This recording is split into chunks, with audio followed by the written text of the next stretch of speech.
The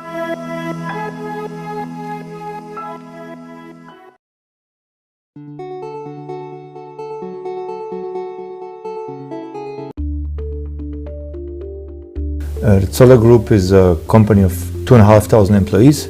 We build refuse trucks and lifts for refuse trucks. The refuse collection vehicles are quite complex machines, so we have a lot of things to take into account. We have a very, very wide spectrum of bins which we have to be able to collect with our trucks. It's a worldwide used machine. They want the machines to be very productive, so they have to be quick and of course very, very reliable.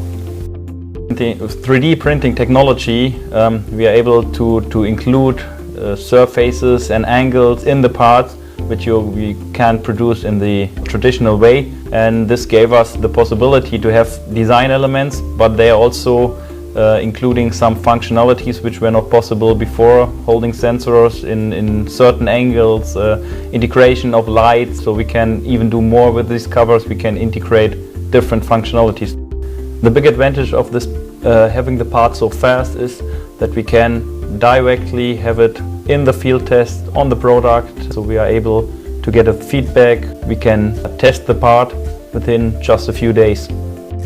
Our advantages with the BigRep Pro is definitely the printing time, which gives us the possibility to print 2.5 times faster than the one, and also the possibilities to print different or even more materials with the BigRep Pro.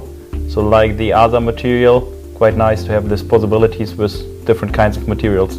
The printer was running more than 300 hours already in our company, and so far there were no issue with the printer at all, so it's a quite well designed machine. So at Zoller we used the BigRep 1 at the beginning, and then we improved to the BigRep Pro, which was very satisfactory for us, so we could improve our working speed a lot. So we are still watching the market and intend to use 3D printing in the future even more, perhaps even for small series production.